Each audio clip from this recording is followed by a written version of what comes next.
This is Pivot Perspectives with Chris O'Byrne, the show that takes you around the world to share interviews with some of the most successful and relevant people on the planet. Hear their stories and get the most important business lessons they've learned on their road to success, and get exclusive access on how to implement their success into your life and business. Pivot Perspectives is brought to you by the Strategic Advisor Board and your host, Chris O'Byrne. Hey, are you looking to scale your business from 5 figures to 6 figures or 6 figures to 7 figures? If you are, I have the perfect thing for you.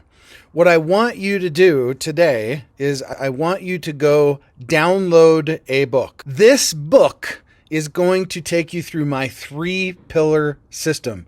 It's 100% free. All you have to do is go to growfast.cash. I say again, go to growfast.cash, and you're going to be able to download my free international best-selling book, which is called Be Good, Be Brief, Be Gone. You can take that book. It's going to help you scale your business to the next level. Again, go download it. Be good, be brief, be gone. Growfast.cash. I say again, growfast.cash. Enjoy. Otis McGregor, welcome to the show. Thanks for having me, Chris. Always great to hang out with you and talk, man.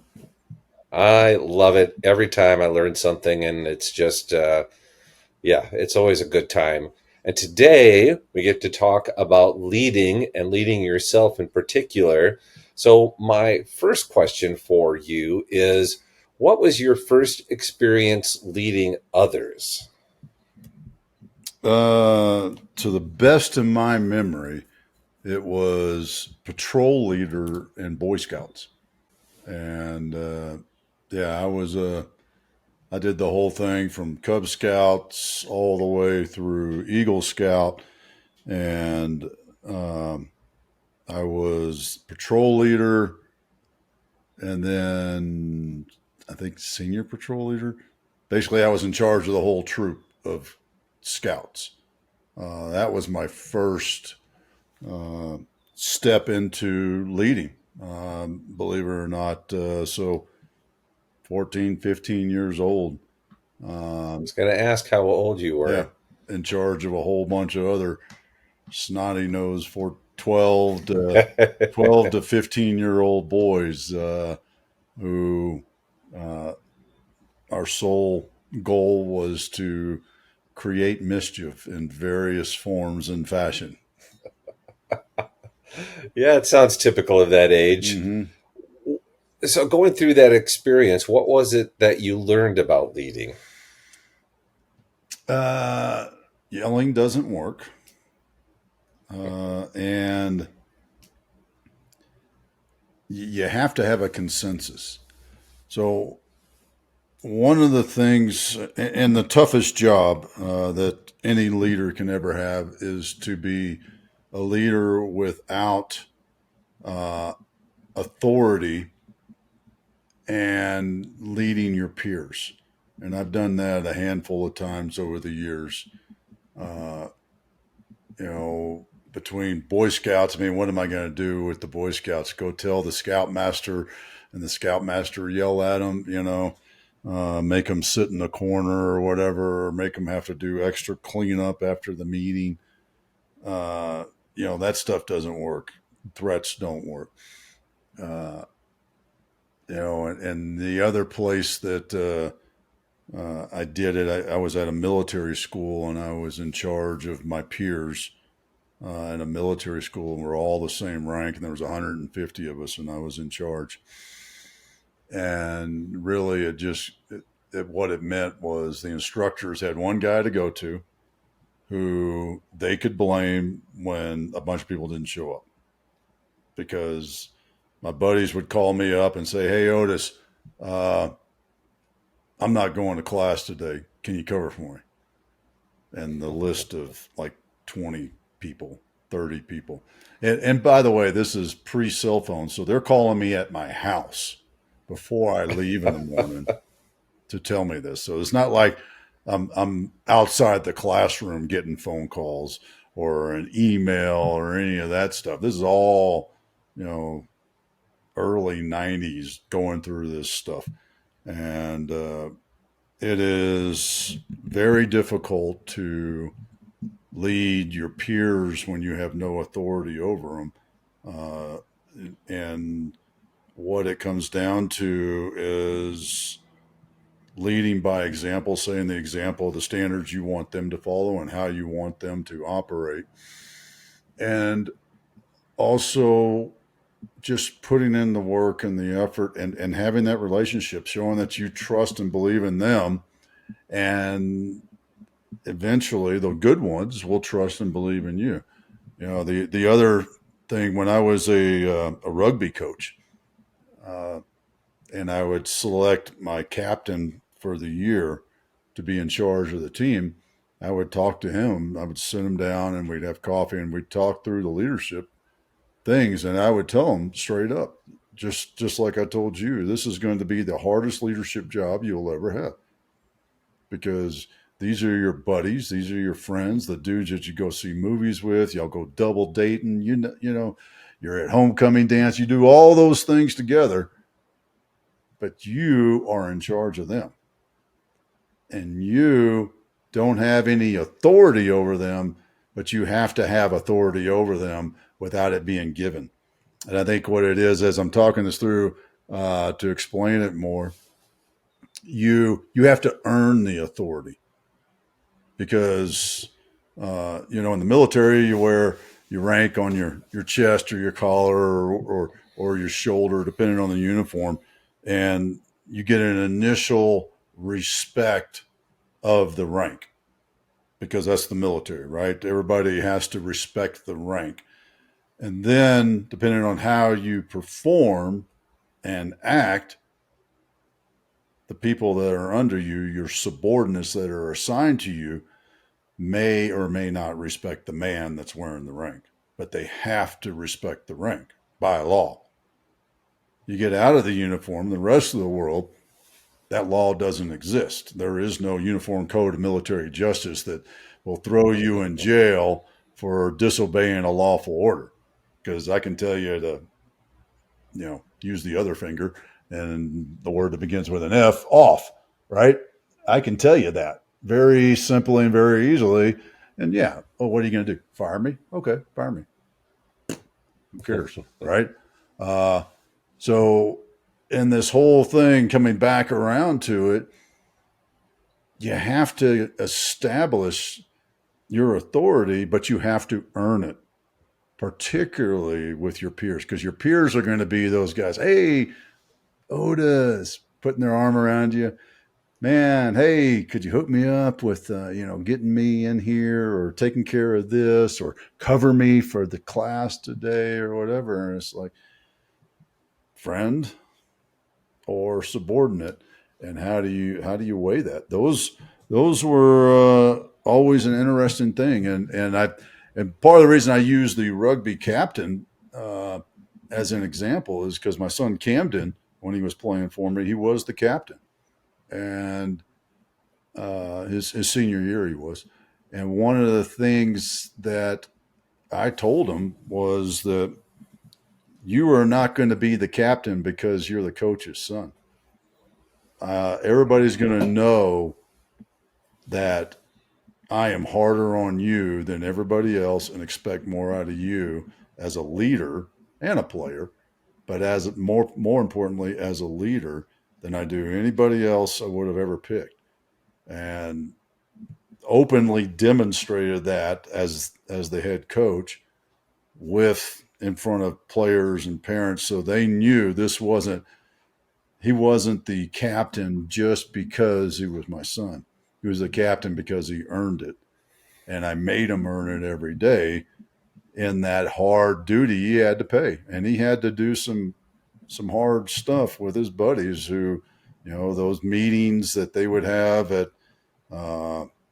after practice or somewhere that I never even knew about till much later on, that they would have these get-togethers, and he would sit down with the problem makers, the guys who were dissenting, and have those talks with them and build that relationship and demonstrate the authority, even though he truthfully had no authority, because it wasn't like he was going to come to me and tell me to bench that guy because that guy wasn't doing what he was supposed to be doing. So it's that whole thing going all the way back to Boy Scouts. It's that understanding of the relationships and the relationship that you have to have as a leader with your subordinates, your teammates, whatever label, the people that work for you, the people that are part of your organization. You can't have an us and them.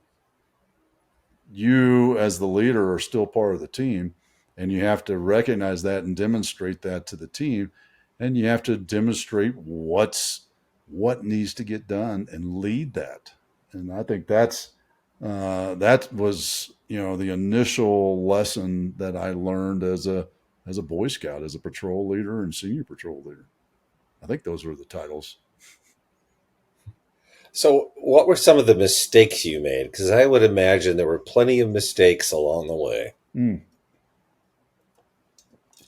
The one that always comes to mind, probably my most vivid one and most regretted one, was I was a lieutenant, Army Corps of Engineers, assigned to Alaska, and we were on a training exercise at the National Training Center at Fort Irwin, California.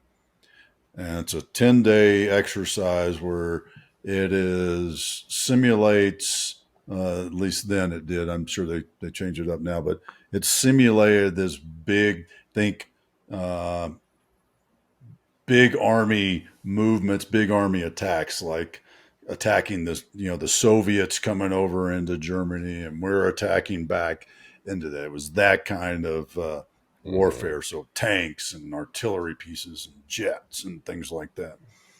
And I had a staff sergeant that worked for me, and he was in charge of one of the sections in the platoon.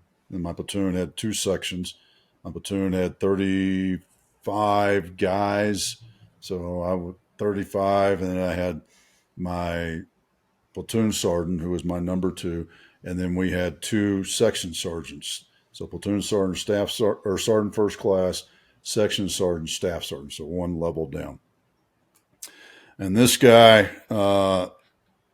should not have been in charge, but he was in charge because the way the Army says somebody's in charge is your date of rank. How long have you been a sergeant? Okay, you've been a sergeant a day longer than him, so you're in charge. So he was the senior sergeant, staff sergeant, and he was put in charge because of that. And he did not have good leadership training. He was not, did not have that desire to lead. He wanted to be, I was an engineer. We were equipment engineers. So we had bulldozers and bucket loaders and backhoes and things like that, right? Construction site, except we're in combat. And he had failed to get some things done that needed to happen in order for the unit we were supporting to be successful. And he had not directed his section to get those things done, and had drifted off and basically not, and maybe gotten 50% of it done in the time he should have easily gotten all of it done. Well, I came to the site where he was in charge and verbally told him he was a piece of crap, publicly and verbally and very loudly, because I had lost my cool. And I was lacking sleep, but that's still no excuse. The whole environment of the exercises to create that false stress of fake combat. And it had hit me. And I had lost my cool. And I yelled and screamed at him. I told him what a piece of crap he was. Told him that he sucked. Told him that he wasn't worth the uniform he was in, and told him he was fired. Out there in the field in front of God and everybody, and that is, to me, that was 30 years ago. more than 30 years ago. Yeah. And it is one of those things. Unfortunately, I'm drawing a blank on the guy's name. But I have stayed in touch with some of the guys in that platoon. They could probably tell me. I regret that. I don't regret firing him. I regret the actions that I took because that is unbecoming me as a leader, because I am not respecting him as another human being. I don't care how much he sucked, how poor of a job he was doing. That's not how you do it. And that, to me, in all my years of leading, 45 years of being in charge of people, that one moment, 2 minutes, 3 minutes, is something I wish I never would have had happen. Have I yelled at people since then? Yeah, but in a different way. Hey, God damn it, don't do that. That's different, right? As opposed to telling somebody to their face, shaking your finger at them, telling them they suck, telling them they're not worth anything, all this sort of stuff, and how much of an idiot they are. That's terrible. That's terrible to do to a person, to another human being. I don't care how bad off they are. That doesn't help them get any better, right? And what is my job as a leader? Is to help my people get better, to set them up for success, to create more leaders beneath me. That's my job as a leader. And when you do something like that to somebody, how does that set him up for success? I could have easily said, hey, Staff Sergeant, come over here. We need to talk. Gone over behind my truck. Said, look, here's the deal. You're failing to perform. Your performance is not up to standard, not up to the standard I set. And because of that, I'm removing you from this position. Go tell Sergeant Smith that he is now in charge. And I probably would have forgotten I'd even done that at this point, this many years later. Probably not, because still it's still significant, because I have fired people in my career, both in other people in military, but not like that. That was, and I will say that was the one time where I did that, where I publicly downgraded somebody, because that is such a faux pas thing. I don't care, man. Even somebody who has put lives in danger, you yell and cuss at them to stop what they're doing and get the hell out of there, but you don't dress them down as a human being, and that's not good leadership. How long did it take you to realize that was a screw up? When my blood pressure came back down, probably 15, 20 minutes later. Okay. Yeah. Once I didn't have the self-awareness I do now. Of course, I was 22, 23 years old, right? But in that, all right, we got to move on to the next thing. We still have to move forward and execute. And because we have to move forward and execute, I can't sit here and sulk about it. I can't sit here and be pissed off about it. We got to move on to the next thing. And I would maybe there's a chance when we got out of the field problem, because I don't remember, that I pulled him into my office when we got back up to Alaska and apologized to him. But that would probably made me feel better in the moment. Maybe made him feel a little bit better, but really probably not. That's one of those things you cannot fix. The damage has been done. You publicly belittle somebody. You can't. It's like the newspapers, right? When the newspapers publish something wrong, and they publish a redact or a correction, and it's always, back in the day, folks, when we had newspapers, it's like the bottom of page 2, and it's this little bitty article. And yesterday it was a headline, headline of whatever, and the headline of the article was completely off, and then they fix it with this little article like that on page 2. Yeah. It's kind of like that. I mean, it's the same thing. You can't retract it. You can't fix Yeah. it. It's happened. So It's done. yeah. So how long did it take before you started to realize that leading others was more about yourself and your own growth and like you said before, leading yourself? At some point that must have sunk in for you.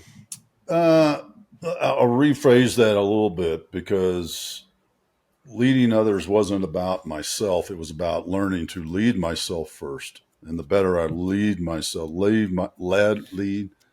better I'm in charge of me, better I'm in charge of myself, the better I'll be a leader for other people. And that falls into the doing what I say I'm going to do, even when it's only me here in the office.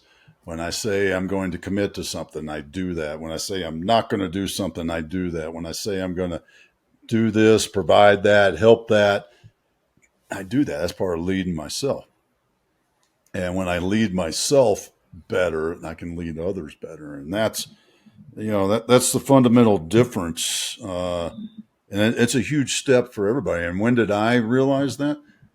I mean, I think I'd been doing it for a long time, but didn't realize the specificity of it that I do now. And the specificity comes in the fact that I speak about it on stage. I teach people about it with clients in our leadership system. I did it before because all them books back there, I read those books so that I could become a better leader, so that I could lead my people, my teams, my units better, because I wanted to provide them the utmost opportunity for them to have success, not so that I could succeed. Because any leader that does anything to help themselves is not a leader in my book. Any leader that takes actions for a promotion, for a bonus, whatever it may be, that's self-serving, and that's not leadership. And I'll share this with you also, because I'm one of those guys that words mean something, and people walk around and say, "Well, I'm a servant leader," and I just go, "Okay, that's great. Can you tell me somebody that you would say is a leader that wasn't a servant leader?" You have to serve your team. You have to serve your people, your tribe, your organization, your unit as a leader. Otherwise, you're not a leader. You're just a dude holding a position. Yeah, So it's intrinsic to the meaning. Yeah. Every leader is a servant leader. So every time I see somebody talk about, "Well, I'm a servant leader," Dave Ramsey used to talk about that all the time. And I don't know if he heard rumors about me making fun of him or what. But, Dave, you are a servant leader. You don't have to describe yourself as a servant leader, because what other kind of leaders are there? Non-servant leaders? Come on. Come on, Dave. Give me a shout. So tell me, how does somebody go about learning to lead themselves? Well, there's a lot of ways, self-education, reading books, self-experiments, testing, saying, just understanding how you're showing up, self-awareness, and being aware of how your actions can affect others, and how you allow your environment to have an effect on you. Those are all part of that self-awareness and mindfulness, that the more self-aware you are, the better a leader you will be. At the next level of reading about others, biographies, books. I've read so many books about military leaders and military actions, and not just military, but also business and sports. A good friend of mine taught me this years ago. Because I asked him this when I was just starting to coach rugby, and he'd been coaching rugby for a long time. I was like, "Hey, man, what are some good rugby coach books I should read so I could become a better coach?" He said, "Don't pigeonhole yourself into just rugby coaches."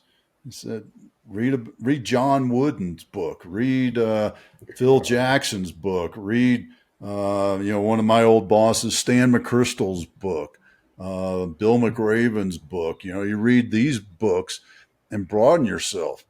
If you're a business person, don't read just business leadership books because you want to broaden it out.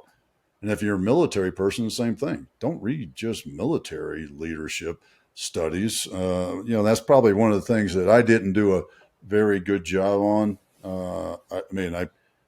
I always read nonfiction, pretty much from college on, the occasional one, like the Odyssey, because there's leadership in there, and reading that and understanding what Homer's going through and how he leads himself.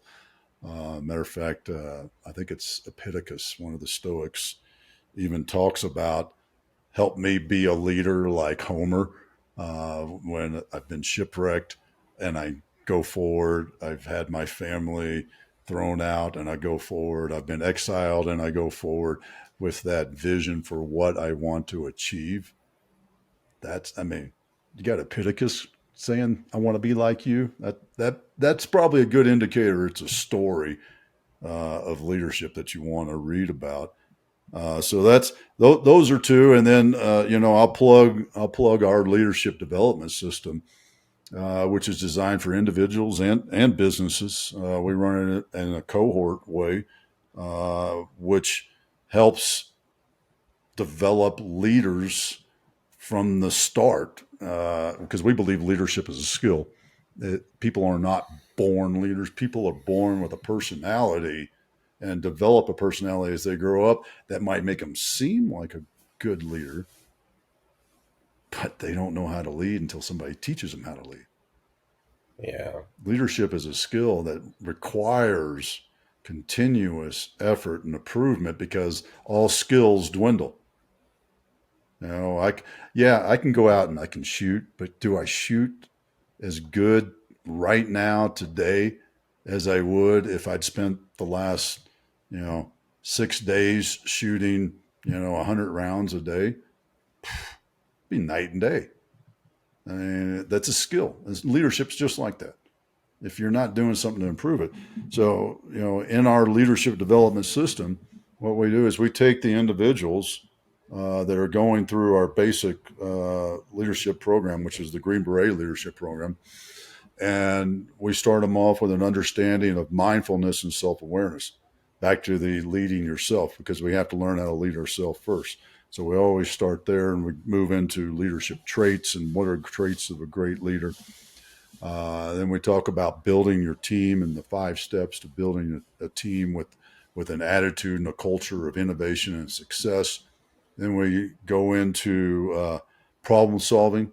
And what we teach is a converted version of the military decision-making process, which there's no better system. I've taught project management. I've taught program management at a university, at Fairleigh Dickinson University. I've taught program management. I've taught program management as an independent, and every one of them, it was a version of the military decision-making process, because that's been around for 50, 60 years, the current version of it. And we use that to put people in harm's way. So when you think about a system that's been tried and tested over the years, you couldn't have a better way of testing something than to put people in harm's way using that process. So that's the part of the big chunk of what we teach the people going through the leadership program, is how to define a problem, how to analyze a problem, how to come up with solutions, how to put together a plan, and then how to follow through and execute that plan to solve the problem. And then we wrap it up in the third piece of the leadership program, and that is, how do I maintain and grow my leadership skills? How do I adopt and implement an attitude of continuous improvement as a leader? And that's our basic Green Beret leadership program. And we've run, I don't know how many people through it now, 12, probably 70 people through it in the last few months. And really helping them make an impact as they go forward in their lives with their businesses and what they're doing. Looking to grow your business beyond 5 figures, 6 figures, 7 figures plus? What I want you to do is go download this book. The title is called Be Good, Be Brief, Be Gone. It will help you grow your business past 5, 6, and 7 figure. Go download the book today. Growfast.cash. I say again, growfast.cash, and download the book for absolutely free. So let's say that I'm in a position that isn't, looked upon as a leadership position. Let's say I'm a truck driver. And why should I care or want to learn about leading myself and others if I don't see that need in my job? Pardon me. Well, first off, you got to lead yourself. So understanding how to lead yourself, and even just something that you will live happier if you're leading yourself better, because when you lead yourself, you have that self-awareness, mindfulness, know how to solve problems, know how to build a team. Because, by the way, a team doesn't mean that they're on your payroll or they're assigned to you. A team is a tribe, a group of people that are around you. You want to live your life with intention. And the only way to live your life with intention is to know who you want to be and how you want to spend your time and what you want to spend doing it with your time, what you want to do in your time, because it's your time. It's our most precious asset. And so many people waste it. So many people lay around and wait for things to come to them. And if you're a truck driver, you're still leading.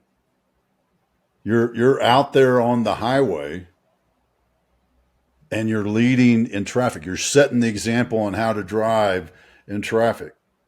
I hope. I hope you're not driving dangerous and being an aggressive and dangerous driver. I hope you're being that driver that's out there that says, hey, look, blinker, blind spot, speed control, braking, distance, all that sort of stuff. You're setting the example right there. You're leading on the highway. You may not feel like it in the moment, but you are leading. And oh, by the way, when you're out of that truck, you walk into a truck stop, people look to you, how you act, what you do. Your peers, your other truck drivers, the guys driving for Yellow Truck versus the guys driving for, dang it, I knew I'd forget the other agency that I can think of, JBL, guys driving for JBL. You know what? They're going to go, dang, man, hey, Chris, what's going on, man? Things seem to be going good for you. You're standing tall, you're walking with a purpose and intention. You know, what are you doing? You're leading. People migrate to leaders. People want to be led. Everybody is seeking leadership. Now, I'm not saying because people are seeking leadership, you need to go out and lead and all that, but it starts with yourself, and people sense it. They don't know it. It's that instinctual thing that we feel, and we migrate towards that person. And you may not even know why you want to hang out with Chris or Gary or Tyler, but you know what? That's what they call a natural leader. Somebody that hadn't gone through training and maybe they're not in a position, but it goes back to that. What was their environment like growing up? What are their personal values, and what's their personality like? Right? They those kind of people attract. And, as a truck driver, let's continue the truck driver analogy, metaphor. And when you're out of that truck, do you go home? Do you live at home? Do you have a family? Are you leading your family? Do you have a wife and kids? Do you have neighbors? All these people are seeking leaders. They're seeking leadership. And by your actions and what you do and who you are and how you show up, you're helping them live a better life. Everything from just being nice to somebody and helping them up the stairs in the neighborhood, or maybe doing something around the block, or making sure that Miss Betty down the street has her sidewalk shoveled.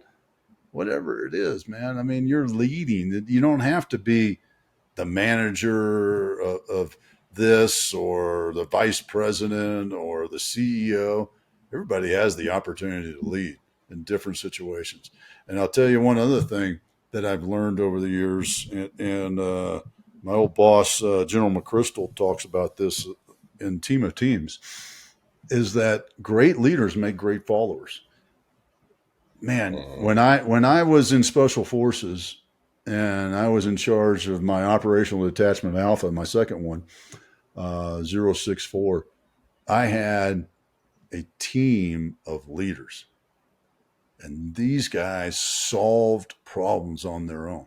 I did not have to say, hey, I need it done this way, and I need it all these details. I'd say, hey, I need that fixed. Roger that, sir. Move out, fix it. It was, and I didn't have to follow up because they took the initiative to solve the problem. That's what leaders do. That's how you lead. You innovate and drive forward to solve the problem and make things better. Everybody has the opportunity to lead. Here's another thing that's been thrown at me before too, Chris. And if I'm if I'm the truck driver, I don't have any authority in my organization, in my truck driving company. And the shift lead in my truck driving company that I report to is an ass. The old toxic manager. Notice I didn't say toxic leader. There's no such thing. Toxic manager. He's this guy that just treats people like crap. He's always yelling. He's always pissed off. And then he's Mr. Goody Two Shoes to the boss, the big boss, and all that sort of stuff.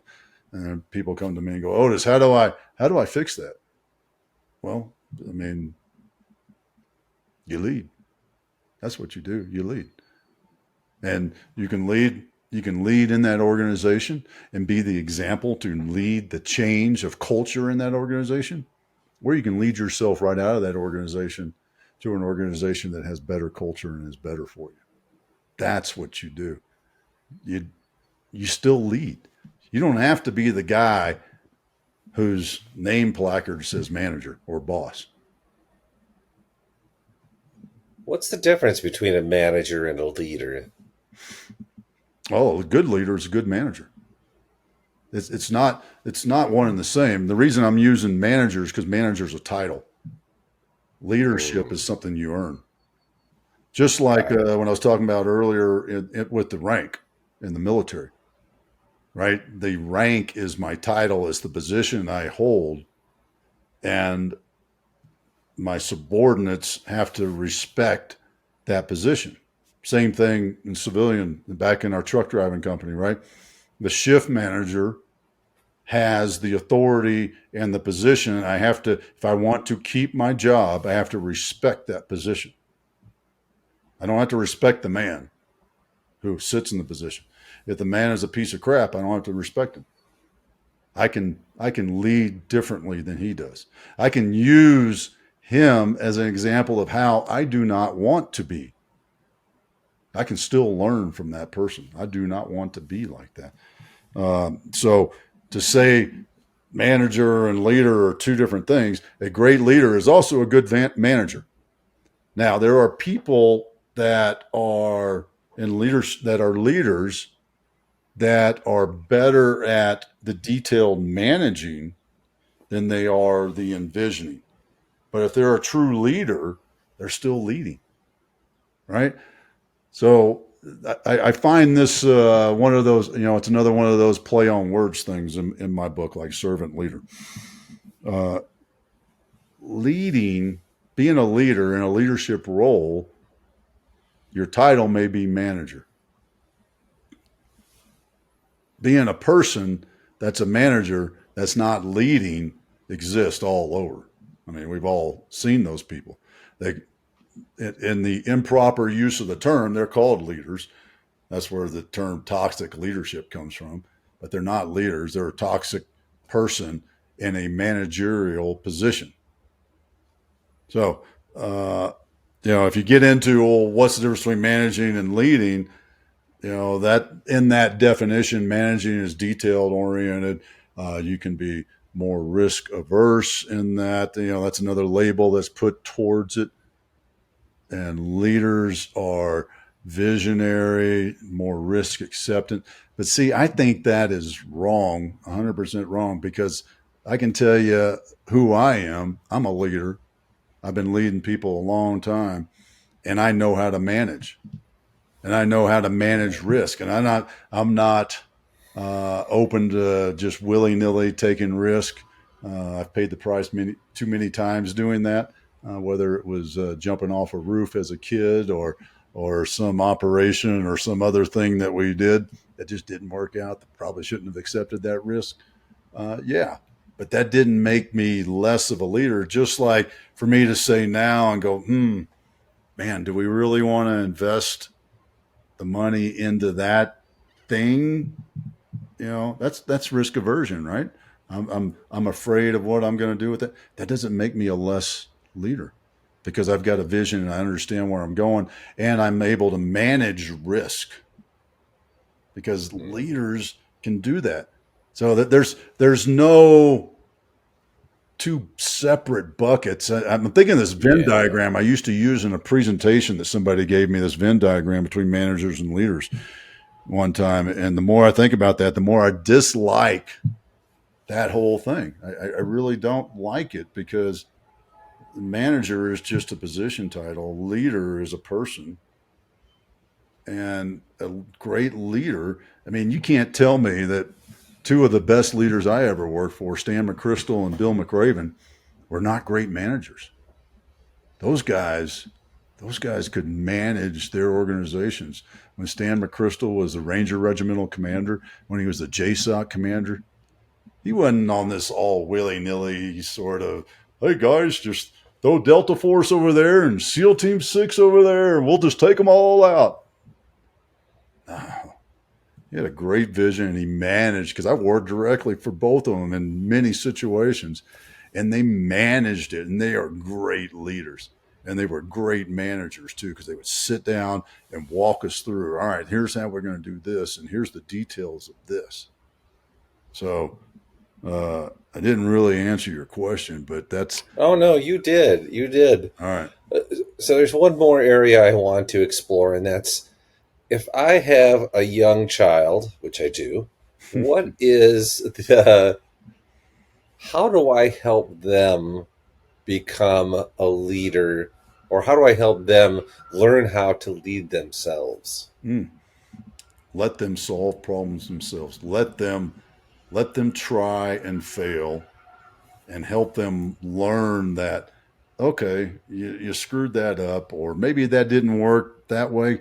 Let's try it another way. Go ahead and give it another shot. Give them the confidence in themselves to try things. Because pain and fear are powerful teachers for youngsters, right? I think of my grandson, hot, hot, hot, hot. Yes. Stove is hot. Right, buddy. So that's a powerful teacher. And fear of that pain is what can start to limit the risk taking in the wrong way. Because they have to learn to, all right, well, what's the risk of me stepping out in front of the family and telling a joke or singing a song or doing my cartwheel or whatever it is, or swinging the bat and trying to hit the ball? and understanding that, well, you know what? If you miss the ball, if you fall down doing the cartwheel, or you forget the words to the song, or you kind of do whatever, that's okay. It's not the end of the world, and it didn't hurt. It's not a hot stove. So understanding that difference, yes, there's the hot stove. Don't touch the hot stove. But to try something new and perform like that in that sort of environment, and balancing the understanding of it's not going to hurt me, or even it might hurt a little bit, but it's not sure as heck not going to break a bone or kill me. So why not try that for little kids? Why not give them the opportunity to, run across the driveway and trip and fall? And as a grandparent, I've shifted that whole thing, and now because I'm so much more aware of that. And by the way, as parents, we lead. We are leading. I was just having a call with a guy this morning about this very thing, and that's where our conversation went. Is as parents, you are leading your children, and they are emulating, modeling your actions. That is the best example of leading by example, is watching your child start to do that thing. You go, ooh, crap. Do I do that? Yes. Oh my gosh. I do that. I do say that word a lot, Uh-huh. that thing.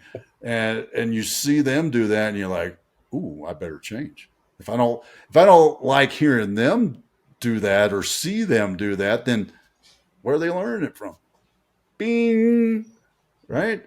I'll give you a little diatribe, or a little spin-off, I guess, on that. I always point at myself and my peers when we complain about Generation Z, and say, well, man, those kids, look at them. They're all just waiting for things to be handed to them and given to them, and a bunch of gallywags, lazy butts, and rah, rah, rah, rah. And all I can say is, dude, we created it. Who was the generation in charge when we started the everybody's a winner? Boom. Because I can tell you, not everybody was a winner when I was growing up. We had some I lost some. Oh, yeah. Bad. What was the score of the soccer game, Otis? 12-0.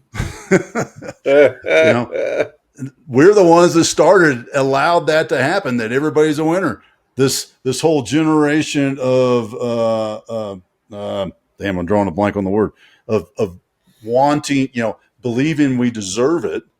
We created, my generation, your generation created Gen Z. So you know what? Quit complaining about it and fix it. It ain't too late. Teach, mentor, and guide them to be better leaders and better people who don't sit around and think it's owed to them.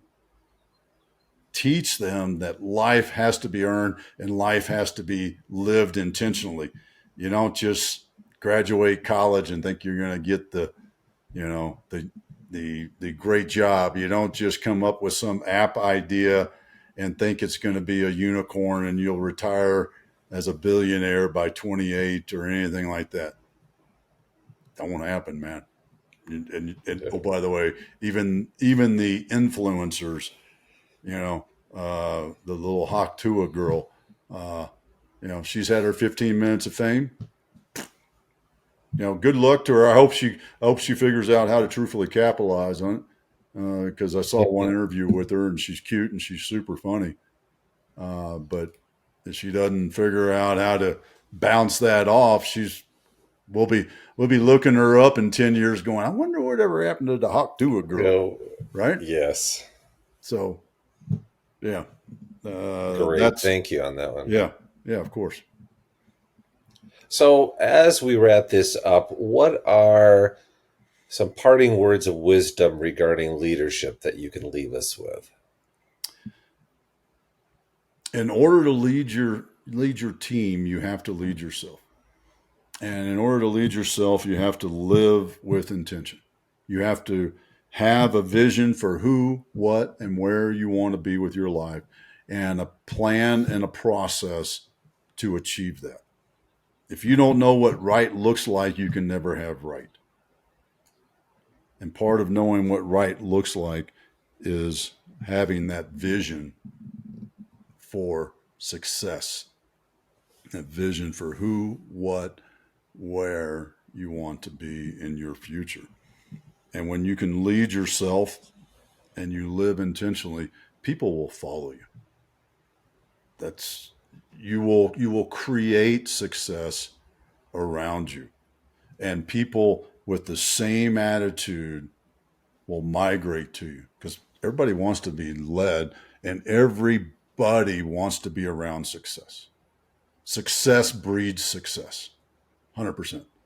So if you find that you are being pulled down in negativity by the others around you, then change the others around you.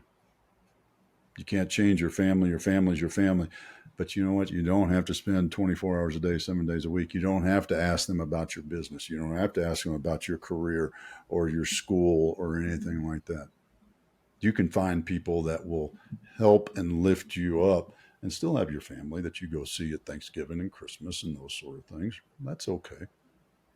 And you don't have to talk to them about business or your vision for life, because if they're the ones that are pulling you down, they get, by the way, you can tell I've had this conversation with people before.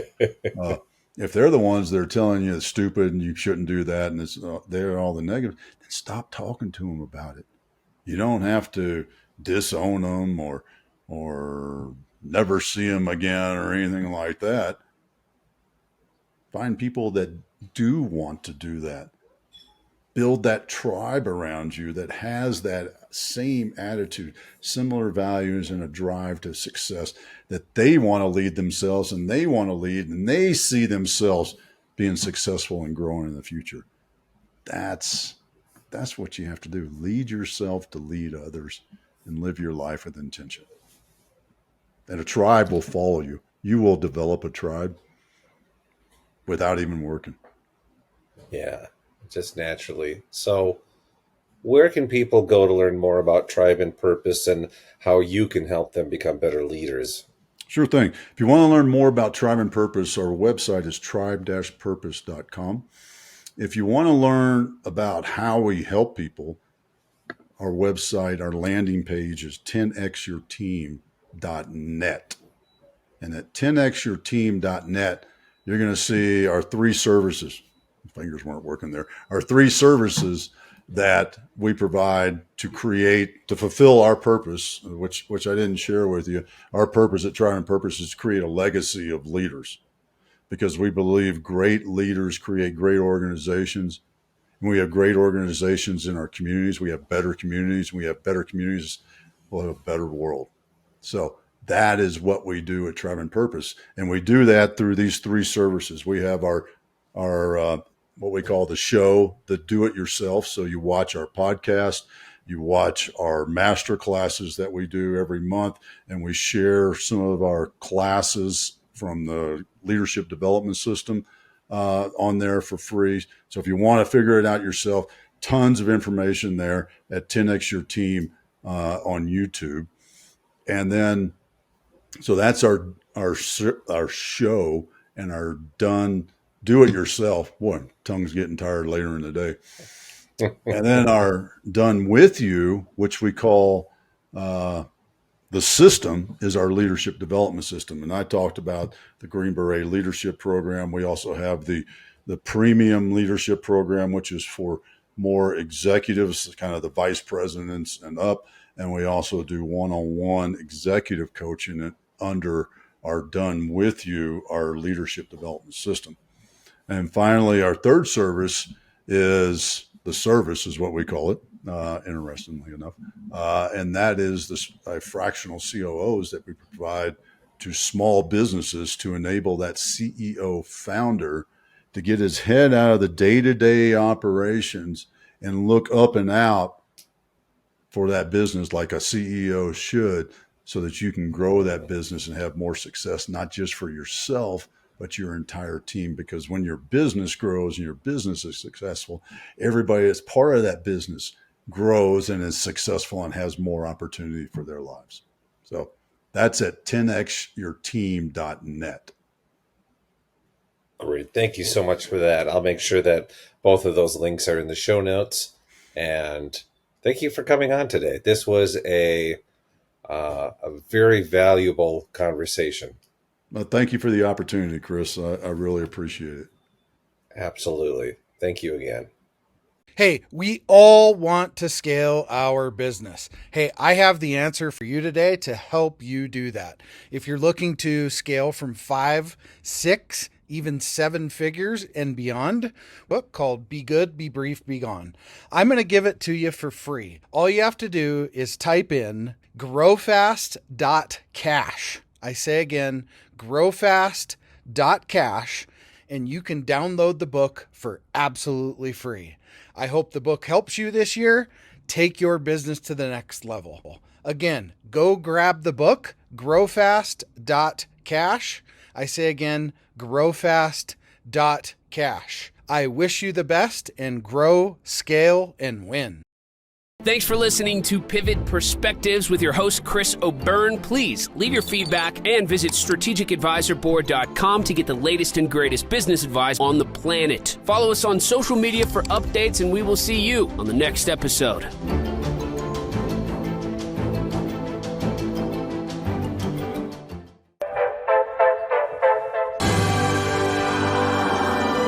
There it is. Magnum. Holy moly. Yeah, baby! That's what I've been waiting for! Dear God. It's beautiful.